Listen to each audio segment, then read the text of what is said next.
নমস্কার, জয়শ্রী গণেশ আপনাদের প্রত্যেককে জানাই স্বাগত। আলোচনা করব আজকে যে নক্ষত্রটিকে নিয়ে, সেটি হলো হস্তা। আপনারা জানেন হস্তা নক্ষত্রটির যে বিস্তৃতি সেটি কন্যা রাশির 10 ডিগ্রির পর থেকে 23 ডিগ্রি 20 মিনিট হস্তা নক্ষত্রের বিস্তৃতি। নক্ষত্রটির প্রতীক একটি হাত, মুষ্টিবদ্ধ হাতের সাথে আমরা তুলনা করব, এবং এই নক্ষত্রটির দেবতা কিন্তু আদিত্য, রবি। তবে নক্ষত্রটির অধিপতি গ্রহ, রুলিং প্ল্যানেট চন্দ্র, তাই রবির প্রভাব, চন্দ্রের প্রভাব আমরা লক্ষ্য করতে পারি। তার সাথে আরো বেশ কয়েকটি গ্রহের প্রভাব, যেমন বুধের, এই নক্ষত্রটির মধ্যে প্রচুর। দেখুন, জীবনে ভুল প্রত্যেকেই করেন, প্রত্যেকের জীবনেই কম বেশি বিভিন্ন ভুলের মধ্যে এসে দাঁড়াতে হয়, এবং নিশ্চিতভাবেই হস্তার ক্ষেত্রেও আমরা বিভিন্ন রকম ভুল দেখি। তবে হস্তা নক্ষত্রের ভুলের থেকে হয়তো পজিটিভ ভাইবস অনেক বেশি, এটা বলতে আমার কোনো বাধা বা দ্বিধা নেই যে হস্তা নক্ষত্রের জাতক জাতিকারা যতটা না ভুল করেন, তার থেকে তাদের পজিটিভ ভাইবসের পরিমাণটা তুলনামূলকভাবে কিন্তু জীবনচক্রে বেশি আসে। মেনি অফ ইউ আমাকে প্রশ্ন করতে পারেন যে কি কি ধরনের পজিটিভিটি আমরা হস্তা নক্ষত্রের ক্ষেত্রে এক্সপেক্ট করি এবং ভুলগুলো কি কি হয়। আজকে ভুলগুলো নিয়ে আলোচনা করব যাতে শুধরে নিতে পারেন। দেখুন, যথেষ্ট দক্ষ হচ্ছে হস্তা। আমরা হস্তা নক্ষত্রের ক্ষেত্রে দক্ষতার বিকশিত হওয়ার জায়গা দেখি। তারা দক্ষ, তাদের প্রচুর স্কিল থাকে, কোনো না কোনো হাতের কাজের দক্ষতা তাদের জীবনচক্রে আসবেই। কেউ মেকআপ শিখেছেন, কেউ শিখেছেন নেইল আর্টস, কেউ শিখেছেন অন্য কোনো হাতের দক্ষতা, কেউ বুটিকের সাথে যুক্ত। So there are so many things. এখানে বিভিন্ন রকমের বিষয়ের একটা অ্যাটাচমেন্ট আমরা হস্তা নক্ষত্রের জাতক জাতিকাদের ক্ষেত্রে দেখি, and that is very true. কিন্তু সমস্যাটা ওটা নয় যে দক্ষতা আছে, তাহলে সমস্যাটা কোথায়? নমনীয়তা। তারা অত্যন্ত কোমল, যে কারণে হয় কি, যে স্কিল আছে কিন্তু সেটাকে রিপ্রেজেন্ট করতে পারছে না। সে অনেক দক্ষ, কিন্তু কোথায় গিয়ে তার দক্ষতার বহিঃপ্রকাশ সে করবে, কোথায় গিয়ে তার দক্ষতার আরো বেশি বহিঃপ্রকাশ করা উচিত, সেই বিষয়টা সে রিয়েলাইজ করতে পারছে না। তো আমি মনে করি হস্তা নক্ষত্রের মধ্যে দক্ষতা প্রচুর আছে, স্কিল প্রচুর পরিমাণে রয়েছে, কিন্তু দক্ষতার বিকাশেই যেন তার সমস্যা। দক্ষতার শো অফ করার ক্ষেত্রে তার যেন জটিলতা চলে আসে। বেসিক্যালি এরা না শো অফ করতে পারে না। আজকে একটা জিনিস শিখলো, 1000 জনকে বলে বেড়াতে হবে, তারা পারে না, সত্যিই তারা পারে না। এবং অনেক চেষ্টা করেও সেক্ষেত্রে তারা হয়তো পূর্ণাঙ্গ সমাধানযোগ্য জায়গা তৈরি করতে পারে না। তো আমি এখানে একটা কথাই বলবো যে আপনারা দক্ষ, কিন্তু এতটাই নমনীয়, এতটাই কোমল মতির, যেখানে আপনার স্কিলটাকে আপনি শো করছেন না, আপনার স্কিলটাকে আপনি 10 জনের মধ্যে মেলে ধরছেন না, তাহলে জানবেন সেখানে সমস্যা আছে। দেবগণের জাতক জাতিকারা হস্তা, চন্দ্রের প্রভাব প্রচুর, তাই মতিত্বের ক্ষেত্রেও আমরা দেখেছি অস্থিরতার অভাব।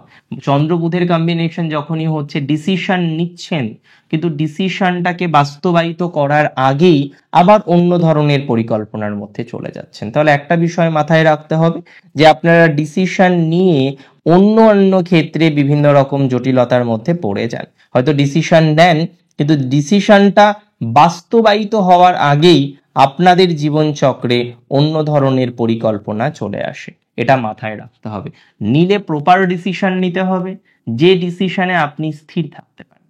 বারবার ডিসিশনের পরিবর্তন আপনার ফিউচারের জন্য ভালো নয়। আমরা বারবার দেখেছি যে আপনি ডিসিশনের পরিবর্তন করেন। আমি বারবার দেখেছি যে নানা রকম ডিসিশন ওরিয়েন্টেড প্রবলেমের জায়গা আপনার মধ্যে চলে আসে। তাহলে নক্ষত্র যাদের ডেফিনেটলি হস্তা নক্ষত্র, তাদের মতিত্বের স্থিরতা রাখতেই হবে। আজকে যদি আপনি মতিত্বের স্থিরতা না রাখেন, তাহলে কিন্তু প্রবলেম। এবং ম্যাক্সিমাম ক্ষেত্রে এটা লক্ষ্য করা যায় যে হস্তার মতিত্বের স্থিরতার অভাব, যে কারণে আমি বারবার হস্তাকে বলি মেডিটেশন করুন, ডু মেডিটেশন এভরিডে। প্রত্যেক দিন আপনি মেডিটেশন করুন, প্রত্যেক দিন আপনি মেডিটেশনের সাথে কানেক্টেড থাকুন। তবে হস্তা স্যাক্রিফাইস করে জীবনে প্রচুর, এবং এমন কোনো হস্তা নক্ষত্রে জাতক বা জাতিকা হয়তো আমরা দিন শেষে খুঁজে পাবো না যারা ম্যারেজ লাইফের জন্য স্যাক্রিফাইস করেন। ম্যাক্সিমাম ক্ষেত্রে আমি দেখেছি, লক্ষ্য করেছি যে হস্তা নক্ষত্রের জাতক বা জাতিকারা তারা ম্যারেজ লাইফের জন্য প্রচুর স্যাক্রিফাইস করেন, এবং এতটা স্যাক্রিফাইস তারা করে ফেলেন যে স্যাক্রিফাইসের কারণে তাদের জটিলতার মাত্রাটা আরো জীবনে বাড়ে। হয়তো ভালো প্রতিভা ছিল, কিন্তু চাকরি পাওয়ার পর তার ফ্যামিলি তাকে চাকরি করতে দেয়নি, সে চাকরি ছেড়ে দিয়েছে।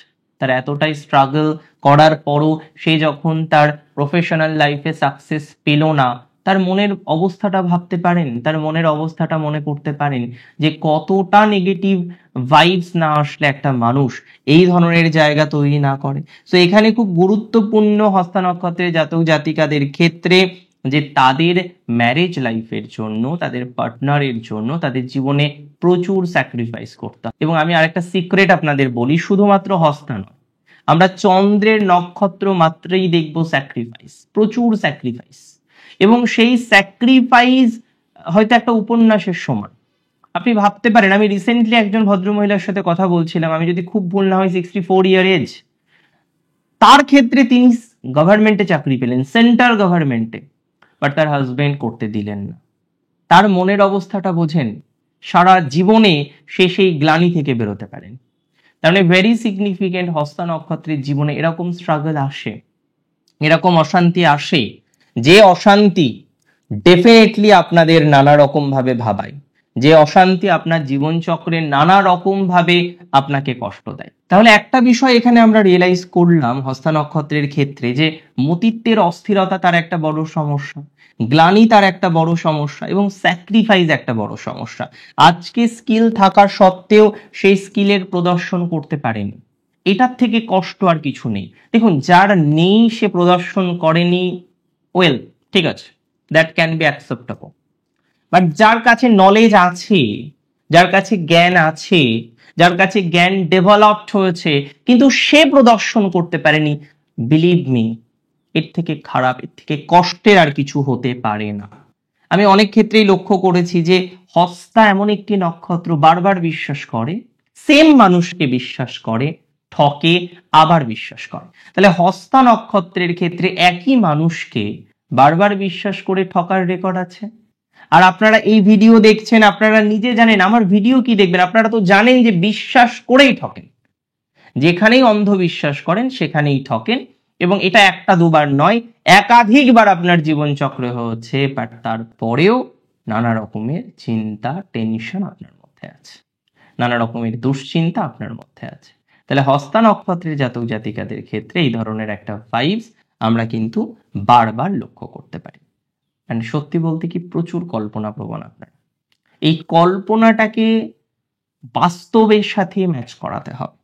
এত কল্পনা, এত হাওয়ায় ভেসে তো লাভ নেই, বাস্তবকে বুঝতে শিখুন, বাস্তবকে বুঝতে হবে। যত তাড়াতাড়ি বাস্তবকে বুঝতে পারবেন ততটাই ভালো। যত তাড়াতাড়ি কল্পনার ভাইবস থেকে বেরিয়ে এসে নিজের একটা এম্পায়ার তৈরি করতে পারবেন, নিজের একটা বাস্তব রাজত্ব তৈরি করতে পারবেন, ততটাই আপনাদের জন্য ভালো। আর যদি সেই নিজের বাস্তব জায়গাটাকে তৈরি করতে না পারেন, তাহলে কিন্তু সমস্যা। নিজের বাস্তব জায়গাটা যদি তৈরি না হয়, তাহলে কিন্তু জটিলতা। তাই নিজের বাস্তবটাকে রিয়েলাইজ করতে হবে, নিজের বাস্তবটাকে বুঝতে হবে, নিজের বাস্তবটাকে বুঝে পরিকল্পনা করতে হবে। এটা অত্যন্ত গুরুত্বপূর্ণ। অনেক ক্ষেত্রেই আমরা দেখেছি যে আপনারা বাস্তবকে বুঝতে চান না, অনেক ক্ষেত্রেই আমরা দেখেছি যে বাস্তবকে বুঝতে চান না বলেই আজকে এত জটিলতা, এত সমস্যা। তাই সবার প্রথমে কল্পনা প্রবণ মানসিকতাকে সাইডে রাখুন। অবশ্যই কল্পনা করুন, কল্পনা প্রবণতা দরকার। যে কল্পনা করতে পারে না সে নতুন কিছু সৃষ্টি করতে পারে না, দ্যাট আই বিলিভ। কিন্তু কল্পনাকে বাইরে রেখেও অনেক কিছু আছে। বারবার কল্পনা প্রবণ হয়ে যান বলেই তো ধোকাটা খান, বারবার কল্পনা প্রবণ হয়ে যায় বলেই তো সমস্যাটা আপনার লাইফে আসে।